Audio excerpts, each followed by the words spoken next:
Y los invito en este momento a que vayamos a la palabra del Señor. Busquemos en Primera de los Tesalonicenses el capítulo 4. Vamos a leer en el día de hoy los versos 11 y 12. Y antes de leer el texto, quiero hacerle una pregunta.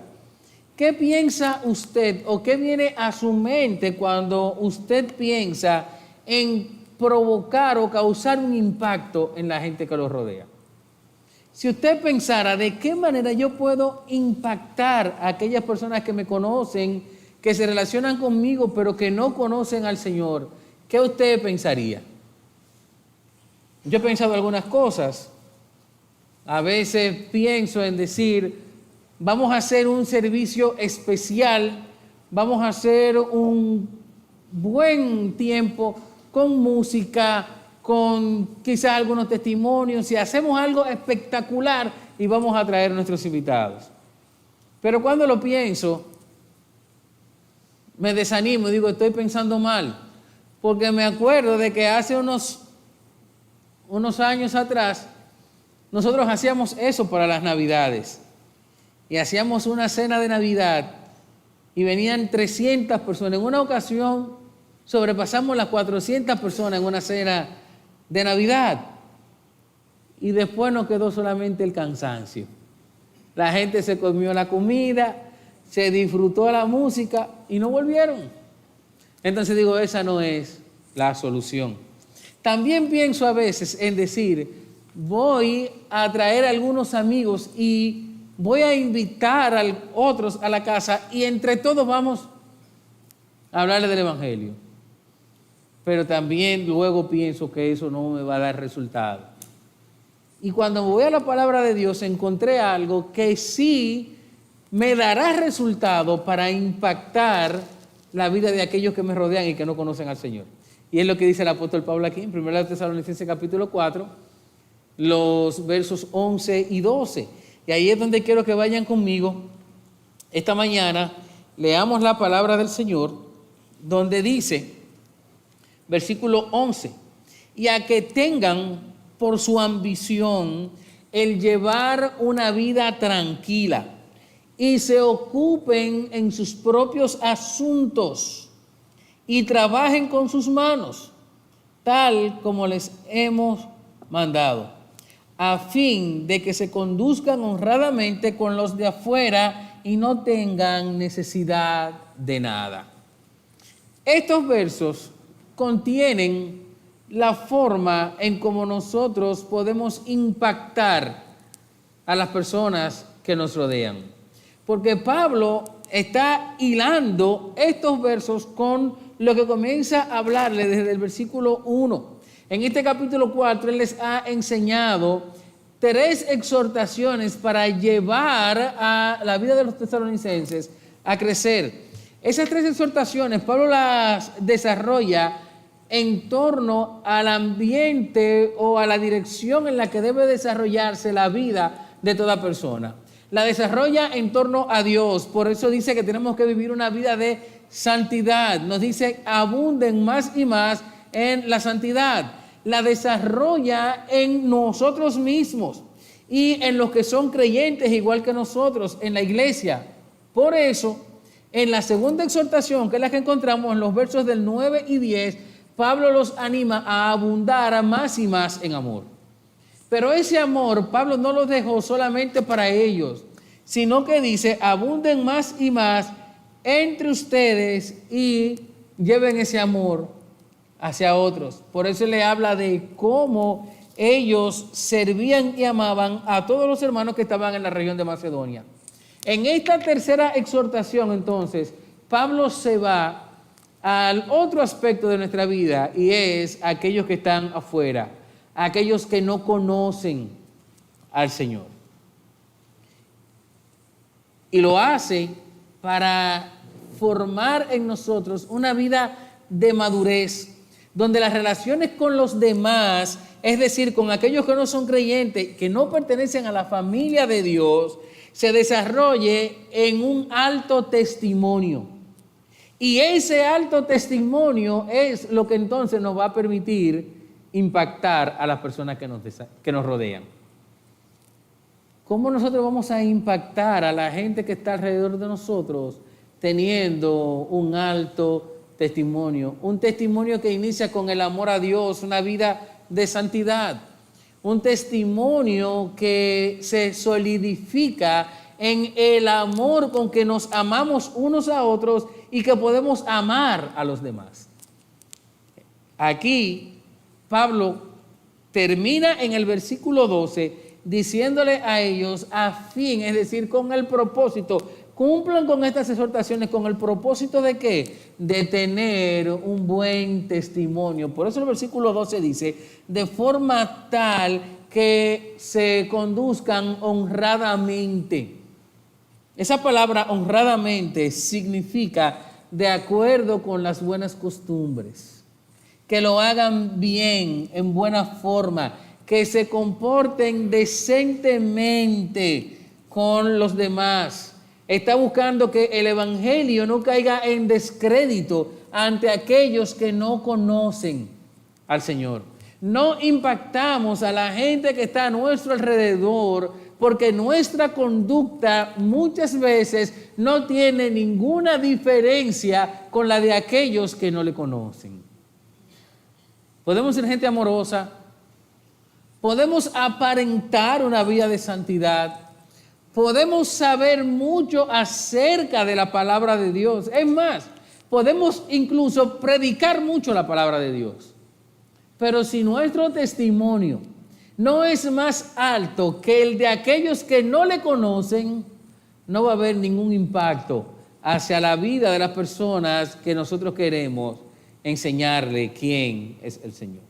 Y Pablo está hablando de que esto se cumpla no entre nosotros la iglesia. Es muy fácil entre nosotros.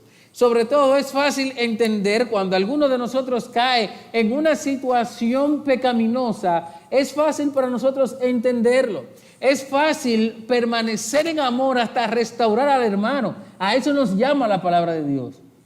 Pero no es fácil hacerlo cuando aquellos que nos rodean y que están viendo nuestras faltas no conocen ni aman a Cristo. Es por eso que tenemos que prestarle atención a esto.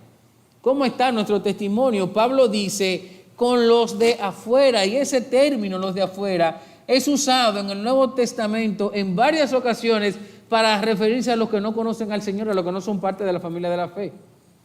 Un ejemplo de eso es que en Marcos capítulo 4, el Señor, explicándole las parábolas a sus discípulos, les dijo, a ustedes les ha sido entregado los misterios del reino. Dice, pero a los que están afuera, los que no son del reino, los que no conocen a Cristo, los que no pertenecen a la iglesia, dice, todo le es dado por parábolas. Pablo le pregunta a los corintios, ¿por qué yo voy a juzgar a los de afuera? Juzgan ustedes los que están adentro. ¿Quiénes son los de afuera? Los que no pertenecen a la iglesia. Colosenses capítulo 4, versículo 5, Pablo les dice, anden sabiamente para con los de afuera. Tengan buen testimonio con el que no conoce al Señor. Esa es la manera en cómo la gente va a ver que necesita al Señor. Si yo soy igual que ellos y no hay una diferencia, y cuando hablo de diferencia y de ser igual a ellos, no lo hago de manera despectiva ni creyéndome superior, sino que mi conducta tiene que estar marcada por algo diferente, y eso diferente es el amor de Cristo en mi vida y conducirme de una forma donde no sea yo el glorificado, sino Cristo el glorificado. Esa es la diferencia. Si no hay esa diferencia, nunca va a haber impacto. ¿Por qué no impactamos nuestra familia que no conoce al Señor? Porque no nos preocupamos por tener buen testimonio con ellos. Porque como estamos en la familia, no tenemos en cuenta que ellos también necesitan que yo tenga buen testimonio. No es que voy a marcar una diferencia de tú eres mi hermano, pero tú eres un impío, jamás. Pero sí tiene que existir un estándar que diferencie mi vida, aún de mi familia, que no conoce al Señor. ¿Por qué no puedo impactar a mis compañeros de trabajo? Porque ellos ven que yo me comporto igual que ellos. Porque yo participo de las mismas cosas inmorales que ellos participan. Porque ellos me ven que mientras estoy en la hora de trabajo, estoy chateando por la computadora y no estoy trabajando. Entonces ellos dicen, ¿cuál es la diferencia entre ser un cristiano y no serlo? No la saben. Pablo, esto es lo que está hablando aquí. Y nos enseña o nos guía a elevar nuestro testimonio por medio de 3 cosas que nos presenta en el versículo 10. En el versículo 11, él dice, una vida tranquila, que se ocupen de sus propios asuntos y que trabajen con sus manos. Y estas 3 peticiones están amarradas al verbo instar que aparece en el versículo 10.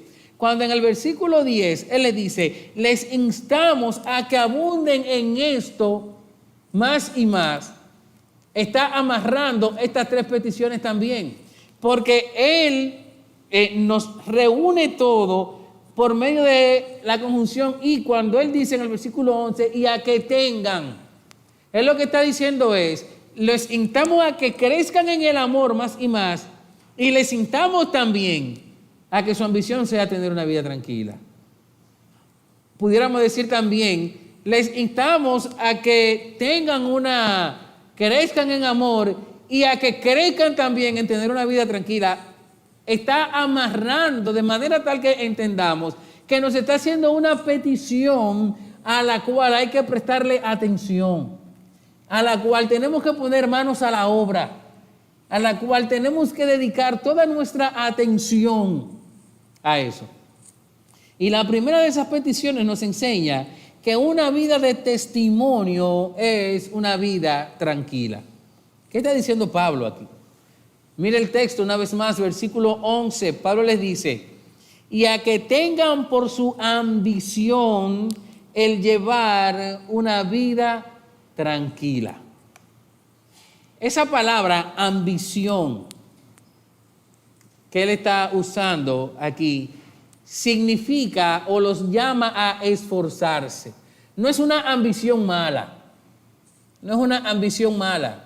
Él no está hablando de que nosotros seamos ambiciosos en el sentido que nosotros manejamos, sino que los está llamando a esforzarse, a buscar intensamente, afanosamente, podríamos decir, o también pudiéramos decir con un anhelo entrañable o con una meta superior a cualquier otra cosa, el buscar una vida tranquila.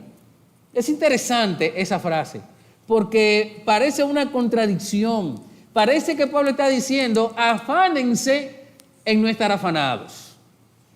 ¿Qué cosa, Afánense en no estar afanados.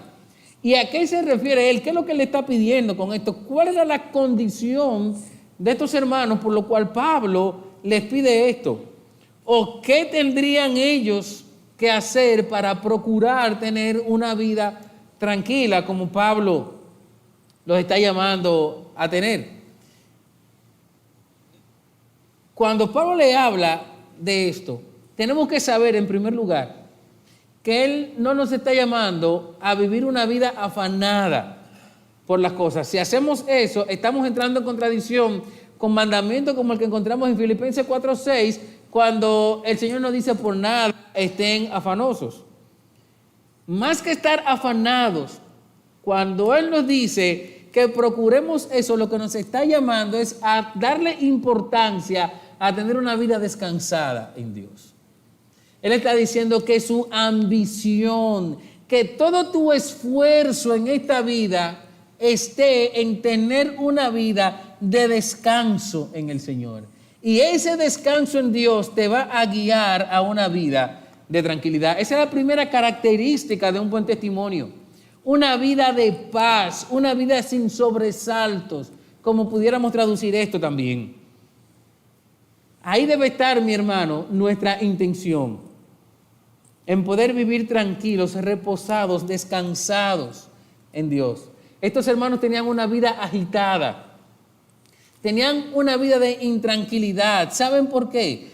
Porque debido a la mala interpretación de algunos hombres a los cuales Pablo le llama indisciplinados en esta carta y en la otra, estos hermanos habían malinterpretado lo que era la segunda venida de Cristo y estaban enseñando que no había nada de mayor importancia que el que Cristo venía. Y entonces estaban abandonando todo. Habían comenzado a crear cierto pánico diciendo que Cristo venía pronto y que ya no era importante hacer nada. Deja de trabajar, olvídate de compromiso, olvídate de que tú tienes responsabilidades, suéltalo todo porque Cristo viene.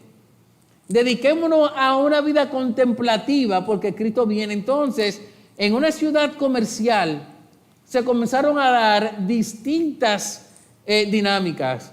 Personas quedando mal en sus compromisos, personas que no se podían sostener económicamente, personas que lo perdían todo porque al descuidarse de lo que Dios le había dado en ese momento, pensando en que Cristo venía de inmediato, entonces tenían una vida de agitación. Pablo le dice que estos hombres eran unos indisciplinados y como dice David Byrd en su comentario, constituían un foco de entusiasmo y desconcierto en la vida de la iglesia. Y ese desconcierto conducía a los creyentes a proyectar un testimonio de fanatismo, de irresponsabilidad y de desconfianza. No había tranquilidad en ellos. Estaban proyectando un testimonio que se alejaba totalmente de lo que era el evangelio, de la vida a la cual somos llamados.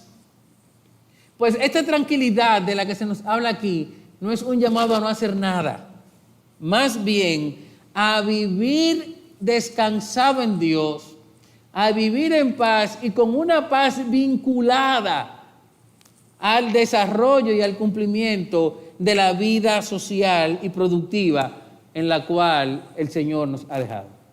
Recuerden que el Señor decía, ellos no son del mundo, pero están en el mundo. Y como estamos en el mundo, tenemos responsabilidades que cumplir y tenemos que cumplirlas de forma tal que Dios sea glorificado en ellas. Una vida de paz y tranquilidad es una vida de confianza en Dios, porque eso es lo que Él mismo nos ha enseñado. El mismo Señor nos ha llamado a vivir tranquilos. Pablo le dice a los Corintios, en 1 Corintios capítulo 7, Dios nos ha llamado a vivir en paz. Dios no nos ha llamado a una vida de sobresaltos, a una vida de ansiedad. Cuando yo tengo una vida de ansiedad, no puedo ministrar al otro. ¿Cómo le digo al otro que Cristo vive? ¿Cómo le digo al otro descansa en el Señor? ¿Cómo le digo al otro lo que tú necesitas es a Cristo para salir adelante en tus problemas cuando Él me ve a mí ahogado en los mismos problemas? No hay un testimonio coherente. Tenemos que aprender a vivir en paz. Y esa paz solo la conseguimos a través de nuestro Señor Jesucristo. Él mismo fue que dijo, vengan a mí los que están agitados, los que están trabajados y cargados. Y que Él dice, yo los haré descansar. Yo les daré descanso. Yo les daré una vida tranquila, de paz. Una vida de tranquilidad es una vida bajo la tutela de Cristo, que se humilla bajo su voluntad, donde dejamos todas nuestras cargas a sus pies. Y al dejar las cargas a los pies del Señor, entonces viene la tranquilidad. Recuérdate que el apóstol Pedro, hablando de esto, decía, humillaos bajo la poderosa mano del Señor para que Él nos exalte cuando fuere su tiempo, echando toda su ansiedad sobre Él, porque Él tiene cuidado de nosotros. Si Dios tiene cuidado de nosotros, ¿por qué voy a vivir una vida de sobresalto? Aquel que lo ha creado todo, aquel que tiene poder sobre todo, aquel que tiene control sobre todo, es el que te está cuidando, mi hermano. Entonces nunca vamos a tener una vida de testimonio que impacta a los demás si no aprendemos a descansar en el Señor. ¿Y cómo logramos nosotros eso? Es muy bonito decirlo, pero ¿cómo lo hago? ¿Qué yo necesito para aprender a descansar en el Señor? En primer lugar, esa vida de tranquilidad la tenemos cuando le entregamos nuestro corazón al Señor. Y probablemente tú estás pensando, ¿qué puedo hacer? ¿Cómo yo lo logro? Tengo tantas situaciones ahora mismo que no me dejan en paz, que no puedo ni siquiera conciliar el sueño. La paz comenzamos a conseguirla cuando le entregamos nuestro corazón al Señor. Cuando reconozco mis pecados. Cuando yo reconozco que parte de esas situaciones han venido por el mal manejo que hay en mi vida causado por el pecado en el que estoy involucrado. Entonces tengo que reconocer mis pecados. Tengo que pedirle perdón al Señor por él y reconocerlo como mi Señor y mi Salvador. Y Él entonces va a comenzar a darme una vida de paz. La palabra de Dios dice que Dios nos ha reconciliado con Él. ¿Saben lo que significa la palabra reconciliar? Que hacemos las paces. Dios ha hecho las paces con nosotros por medio de su Hijo Jesucristo. Dice, Dios reconcilió consigo mismo al mundo en Cristo. La primera causa de una vida de sobresalto es el pecado, porque el pecado me mantiene en guerra con Dios. Pero cuando conozco a Cristo, cuando le entrego mi corazón a Cristo, entonces soy lleno de paz. Él mismo, hablándole a sus discípulos, decía, mi paz les dejo, mi paz les doy. No como se la da el mundo, ninguna oferta que el mundo te dé para tener una vida tranquila se va a comparar con la paz que viene solamente a través de nuestro Señor Jesucristo. Tenemos que conocer a Cristo. Pablo le está hablando aquí a creyentes, a una iglesia. Y después de conocer a Cristo, entonces, nosotros tenemos que involucrarnos en conocer su palabra, porque ella es que nos enseña a vivir para Cristo. La causa principal, o una de las causas principales del sobresalto en nuestra vida, es no conocer y no saber aplicar la palabra de Dios. Esto era lo que pasaba con estos hermanos. ¿Qué era lo que pasaba? Que una mala interpretación de lo que fue la palabra de Cristo hacia su segunda venida había desarticulado a estos hermanos. Los mantenía en un sobresalto, porque ellos no sabían qué podía pasar con ellos. Nosotros tenemos que conocer la palabra de Dios. ¿Por qué? Porque cuando no lo hacemos, en vez de tranquilidad llega la agitación. Escuchamos hablar de los últimos tiempos y nos asustamos. Y todo lo que pasa alrededor nuestro nos asusta porque esos son los últimos tiempos. Y entonces comenzamos a jalar cabo y a jalar cable de todo lo que voy a decir. Eso lo dice la Biblia. El COVID, esas son las profecías de los últimos tiempos. La viruela del mono es que el mundo se está acabando. Ciertamente, mis hermanos.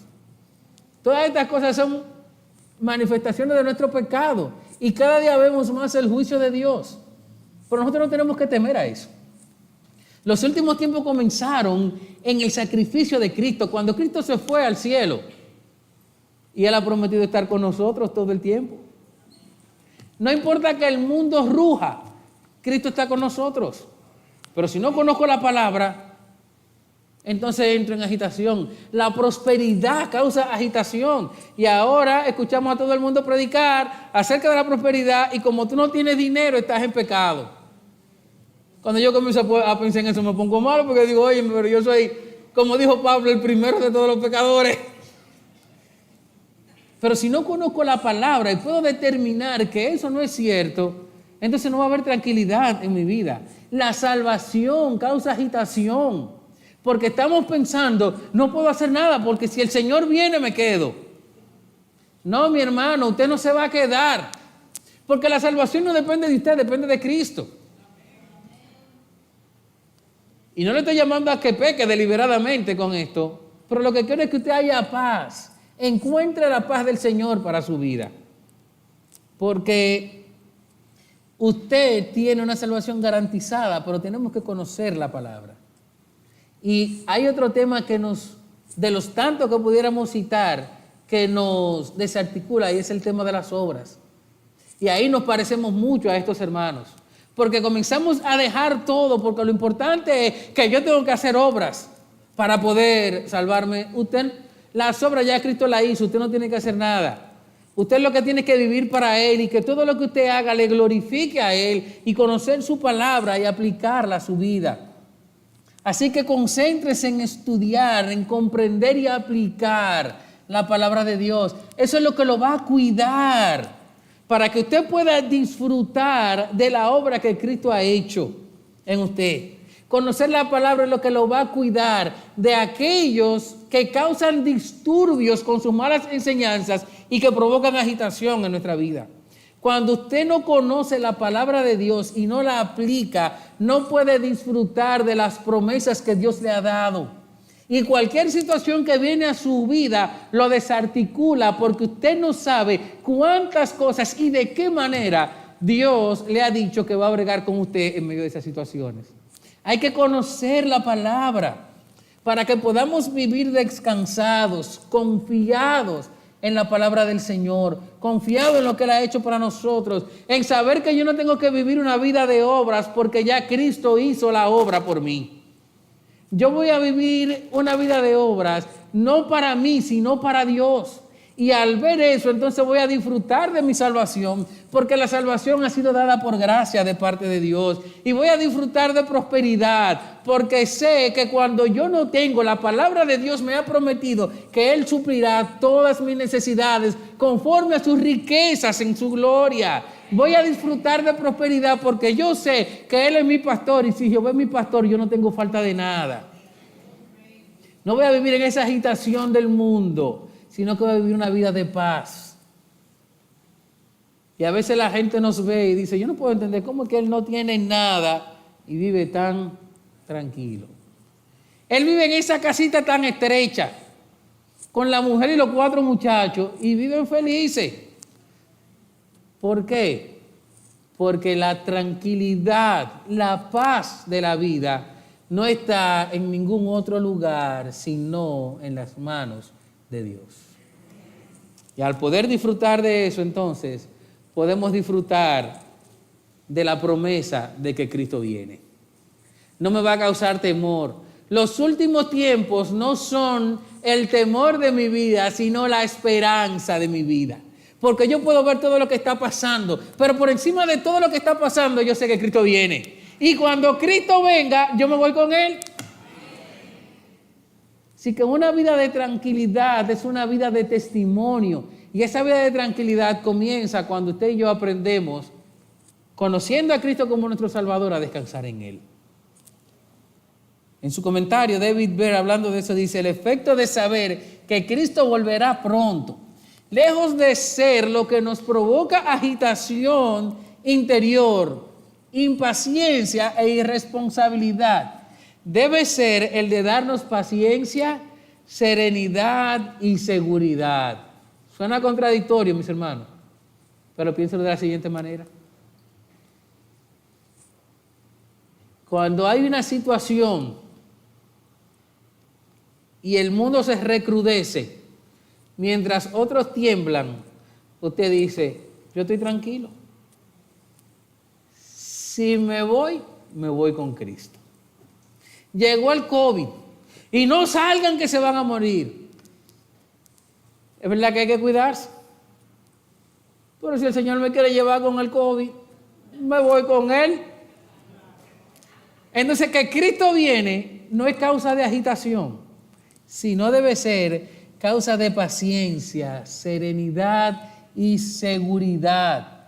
Además, debe ser la causa por la cual nos entreguemos con mayor fidelidad a nuestras obligaciones sociales.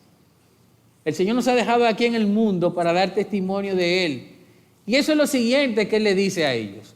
Él dice, una vida de testimonio está en vivir una vida de tranquilidad. Y en segundo lugar, Él les dice, ahí mismo en el versículo 11, y se ocupen en sus propios asuntos. Eso es lo que dice aquí.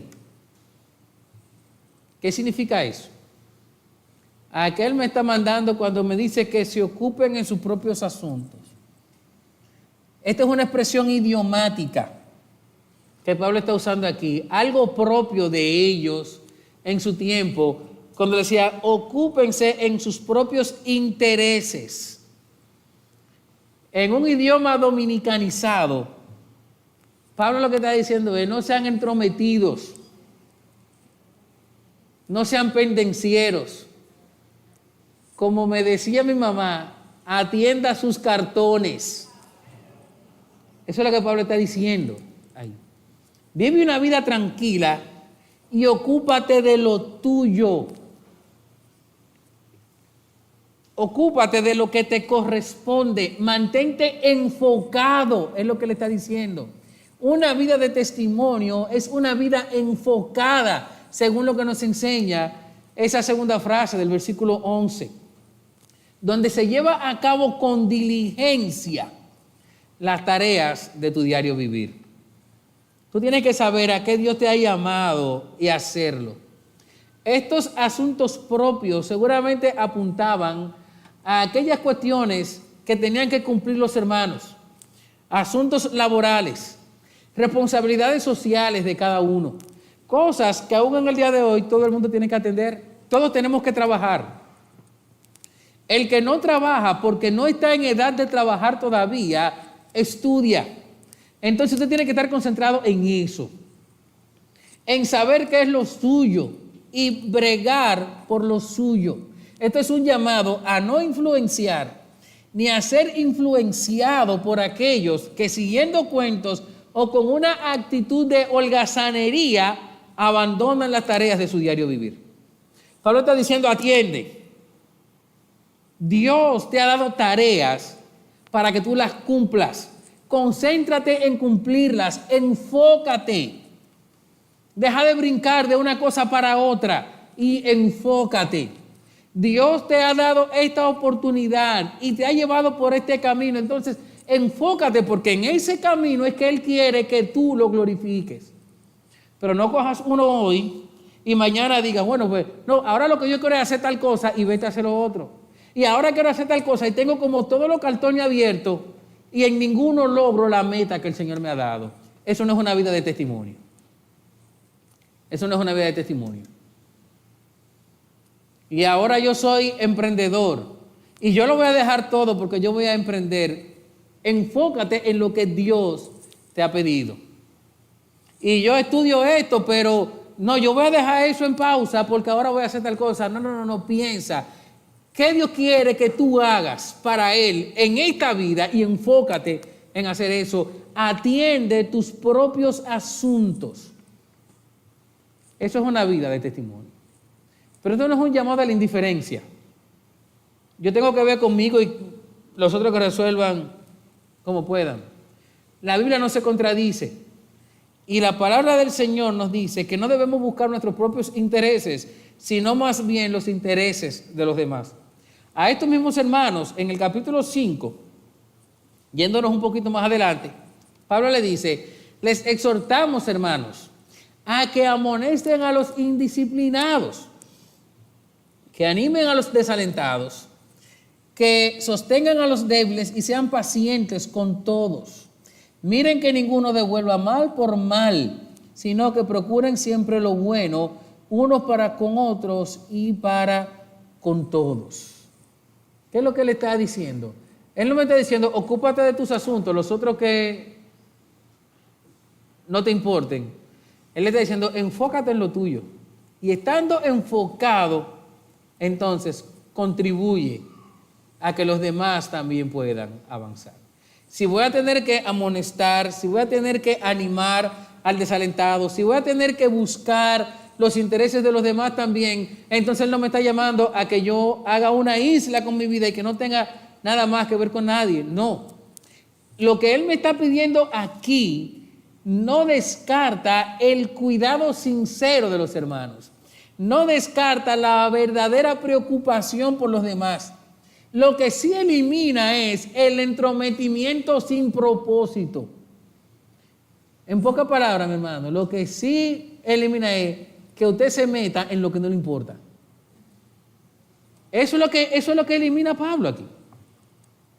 Y esta gente que no hacía nada, entonces quería vivir chimoteando y yendo de casa en casa y metiéndose en los negocios a espantarle la venta a los otros. Pablo dice, no, enfócate en lo que tú tienes que estar. Cuando tú no estás enfocado, cuando tú no sabes hacia dónde vas y lo que estás es en perdiendo tu tiempo, lo único que logras es generar chisme, es generar sobresalto. Lo único que logras es generar una vida irresponsable que no alcanza el propósito para el cual Dios te ha llamado. Una vida desenfocada es sinónimo de mal testimonio porque eso es un reflejo de indisciplina. Y así es como Pablo le llama a ellos aquí indisciplinados. Es el reflejo de una vida de poca comunión con Dios. Y como tienes poca comunión con Dios, tú no sabes lo que Dios quiere. Y como tú no sabes lo que Dios quiere, entonces tienes poco sometimiento a la voluntad de Dios. No te sometes a la voluntad de Dios o porque no la conoces y vas a estar dando tumbos a lo loco, o simplemente porque aún sabiendo lo que Dios quiere, quieres desobedecer a Dios para obedecer tus gustos personales. El mejor ejemplo de una vida enfocada en nuestro Señor Jesucristo. Marcos capítulo 1. La multitud viene eufórica buscando al Señor. Los discípulos le dicen, aquí está todo el mundo buscándote. Y el Señor dice, vámonos, porque yo no vine a eso. Yo tengo una tarea que es predicar el Evangelio. Yo me voy a predicar el Evangelio. ¿Cuántas veces tú has tenido que decir, deja eso? Porque eso no es lo que Dios tiene para mí. Que has tenido que seguir adelante. Me gusta, se ve bien, es entretenido, pero Dios no me llamó a eso. Sigo adelante. ¿O cuántas veces has tenido que sufrir el golpe porque te entretienes con aquellas cosas que no vienen de Dios para ti? Te desenfocas y entonces tienes que pagar las consecuencias. Enfócate, hermano. Una vida desenfocada se convierte en un mal testimonio porque muchas veces ese desenfoque es una muestra de que te ha vencido el desaliento. Hay situaciones difíciles en nuestra vida. Lo más certero después de la salvación que el Señor nos ha prometido es que vamos a enfrentarnos a aflicciones en este mundo. Y en medio de la aflicción viene el desaliento.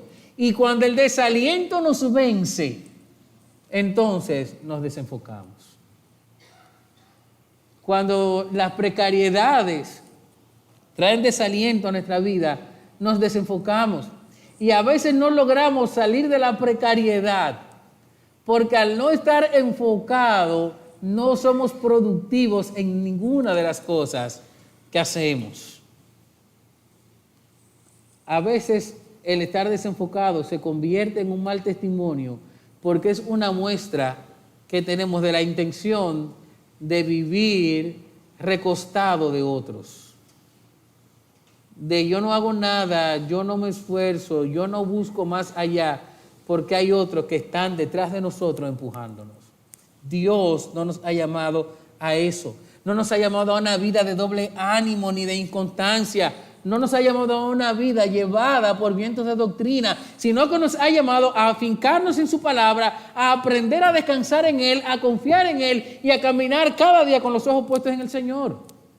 A eso se nos ha llamado. Aquí en Tesalónica había una serie de hombres a los que Pablo llama indisciplinados. La palabra griega que usa para hablar de indisciplinados o desordenados es la palabra ataktoi, que significa desorden. Y estos hombres habían dejado su trabajo y habían comenzado a vivir de la congregación, porque Cristo viene, a vivir de la caridad pública, porque Cristo viene. Eso no es testimonio. William Hendrickson en su comentario dice que estos hombres no eran más que unos fanáticos ociosos y haraganes. ¿Saben qué, mis hermanos? Aún en el día de hoy, nosotros tenemos que seguir bregando con ellos. Aún en el día de hoy, tenemos muchos hombres en medio nuestro que son atactoy, que son indisciplinados, desordenados, que no logran nada porque no se esfuerzan. Porque creen que el cristianismo es una vida de vagancia. Porque creen que el cristianismo es una vida sin sentido. El sentido está en vivir para Dios, en descansar en Dios y en enfocarte en lo que Dios tiene para ti en cada día de tu vida. Pablo combate eso. Le dice, hay hombres que andan desordenados, metiéndose en todo. ¿Sabe lo que él nos llama? Nos llama a que la influencia de esos hombres debe ser cortada. Porque Pablo dice, a esos hombres amonéstenlo. En la segunda carta, en el capítulo 3, dice, a esos hombres desordenados, apártenlo, apártense de ellos. ¿Qué yo hago qué tengo que hacer cuando veo eso? Mi hermano, si usted no quiere cambiar, usted tiene que revisarse porque usted no está haciendo lo que el Señor quiere. A eso no fue que el Señor nos llamó, no fue a eso. Hay que apartarse de ellos. Porque el desordenado, el ocioso, el que no trabaja, se convierte en un crítico, chismoso y quisquilloso. El hermano viene a la iglesia desde temprano, buscando con quién discutir. Y desde que llega dice, ¿y por qué el baño está sucio? Y no se da cuenta que probablemente vino un niño y hizo un reguero. No coge un suape ni que lo maten. Pero sí tiene siempre el fusil listo para disparar la crítica. Apártense de los desordenados, dice la palabra del Señor. Debemos estar enfocados porque Dios nos ha dejado una tarea. Y en esa tarea tiene que concentrarse todo lo que yo hago y todo lo que yo aprendo. Y esa tarea es que Dios sea glorificado en todo. Y como dijo el Señor en Marcos capítulo 13, nosotros tenemos que estar alerta para que esa tarea se cumpla. Sobre todo tenemos que estar enfocados porque tenemos un llamado a involucrarnos en buenas obras. ¿Para qué? Para tener fruto en este mundo. Mira lo que dice la Biblia, Tito capítulo 3. En el versículo 8 dice, palabra fiel es esta, y en cuanto a estas cosas quiero que hables con firmeza para que los que han creído en Dios procuren ocuparse en buenas obras. Estas cosas son buenas y útiles para los hombres.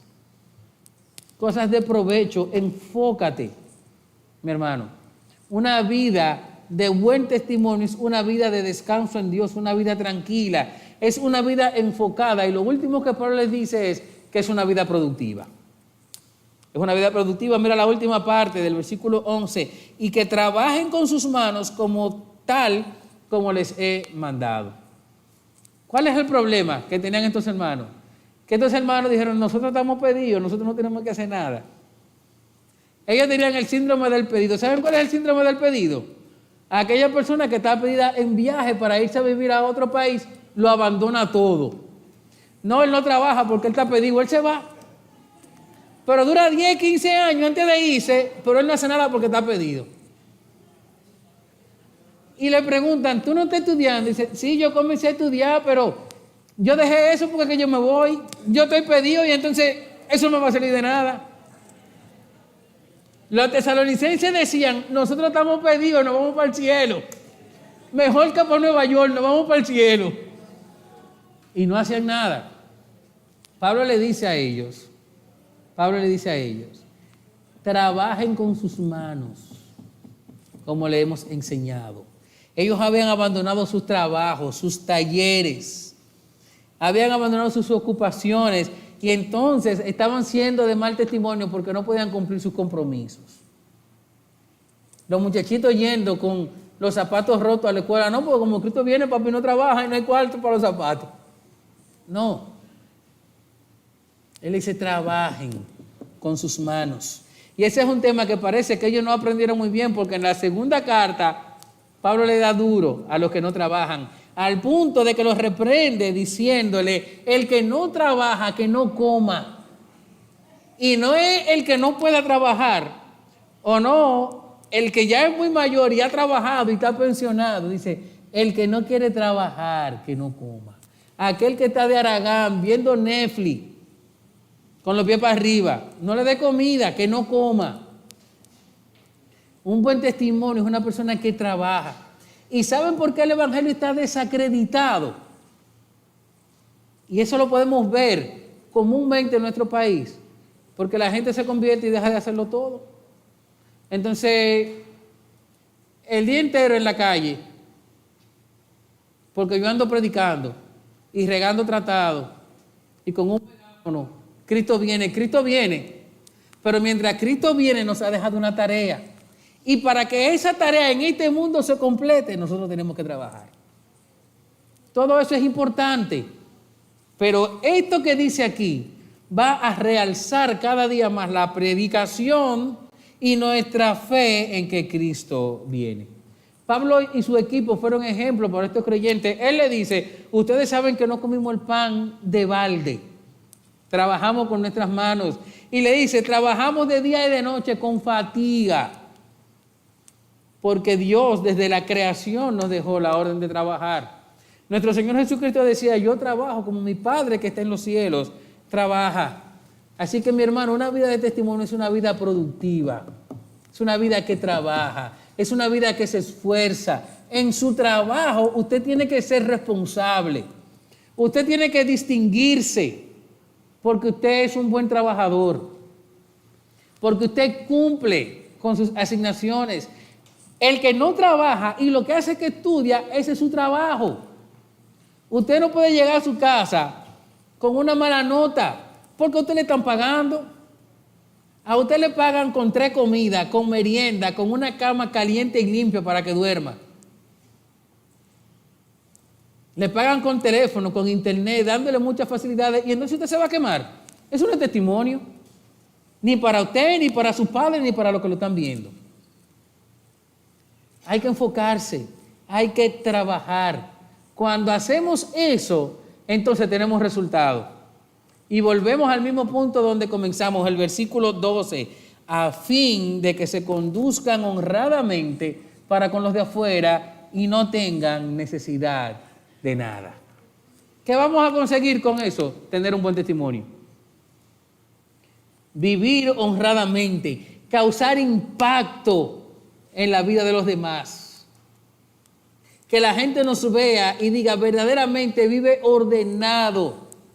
Esa persona es diferente. Mira cómo tiene sus cosas ordenadas. Míralo cómo trabaja. Mira cómo está su familia. Están cancelando en el trabajo, pero él está lleno de paz. Porque él sabe que su vida depende de Dios. Cuando elevamos nuestro testimonio, entonces impactamos la vida de lo que nos rodea.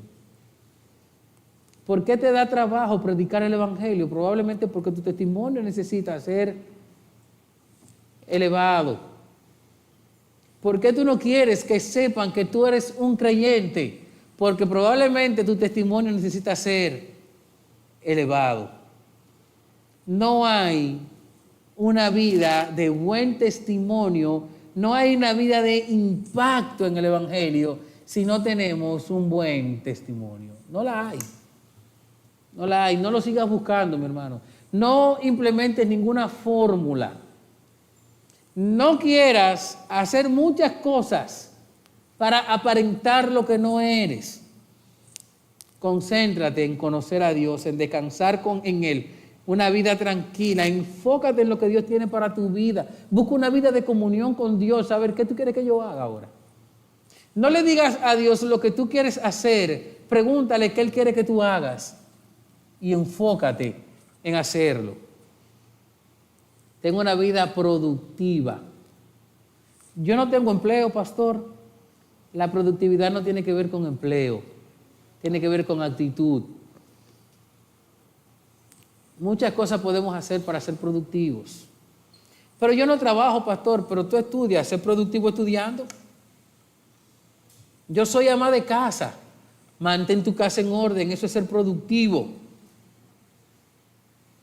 Yo lo sé por experiencia. No hay algo que genere más trabajo que estar en una casa. Hay muchísimo trabajo en una casa, muchísimo trabajo. Hay que ser productivo. Y desde la plataforma donde Dios te tiene, siendo productivo, tú puedes glorificarle a Él y puedes darle testimonio a los demás de lo que Cristo ha hecho en tu vida. En esta carta se nos llama a crecer delante del Señor. Y se nos han dado 3 exhortaciones para ello. Busca la santidad, crece en amor y crece en testimonio. ¿Por qué debemos hacer esto también? Por el último pedacito del versículo 12, cuando nos manda a trabajar, cuando nos dice, y así no tengan necesidad de nada. No tengan necesidad de nada. Quiero que tú veas que lo que te está hablando aquí es de necesidad, no de apariencia, no de gustos. Cuando tú tienes una vida de buen testimonio y una vida productiva delante del Señor, tú no vas a tener necesidad de nada. Tú vas a trabajar con tus manos y vas a poder suplir a tu vida, a tu familia, y vas a poder suplir a otros. Pero hay una dinámica maravillosa en los caminos del Señor. Que Dios le da a cada quien como Él quiere, dice la palabra. Pero cuando Él me da a mí mucho, me da la oportunidad de bendecir a otro que le ha dado poco. Y entonces todos estamos cubiertos. Pero ¿sabes lo que pasa, mi hermano? Que es una muestra de amor dar. Y es una muestra de amor trabajar. Cuando yo trabajo, Dios va a usar a otros para suplirme. Y me va a dar lo que para mis necesidades hace falta. Y eso nos va a ayudar a seguir adelante. No vamos a conseguir estar en torno a lo que Dios quiere mirando hacia arriba. Cristo viene. Yo creo que firmemente que Cristo viene. ¿Cuándo? No sé. ¿Dónde? No sé. ¿Cómo? No sé. Pero sí sé que Cristo viene. ¿Y saben qué otra cosa yo sé? Que cuando Él venga, yo me voy con Él. Y yo quiero que cuando Cristo venga, Él me diga, buen siervo fiel, yo te di poco, pero fuiste fiel. Y para lograr eso, yo tengo que crecer delante del Señor. Tú tienes que crecer delante del Señor. Tienes que emplearte en vivir en torno a estas cosas. Vivir la santidad, vivir el amor, vivir el buen testimonio. ¿Cómo está tu testimonio delante de los demás? ¿Qué tú haces o qué no haces para tener un buen testimonio? Esa es la tarea que tienes por delante. Eso es lo que tenemos que buscar. Si tú has conocido a Cristo, comenzar a vivir como Cristo. Dejar de preocuparte por las cosas vanas de este mundo y poner tus ojos en el Señor. Dejar de preocuparte y de vivir en sobresalto porque tengo o no tengo. El Señor lo tiene todo y está contigo. Concéntrate en vivir para el Señor. Enfócate lo que Dios te ha mandado y procura ser productivo. Si no conoces al Señor, entrégale tu vida a Cristo. Entrégale tu vida a Cristo. Si no conoces al Señor, nunca vas a tener una vida de paz fuera de Cristo. Tienes que conocerlo a Él. Tienes que someterte a Él. Tienes que despojarte del pecado, pedirle perdón a Él, aceptarlo como tu Señor y tu Salvador y seguir hacia adelante. La decisión está en nuestras manos. Unos tendremos que aprender a descansar, otros tendremos que conocer al Señor. Pero todos tenemos que caminar enfocados a lo que el Señor tiene para nosotros. Nuestro testimonio es el impacto que la gente recibe. Que el Señor nos guíe a ello.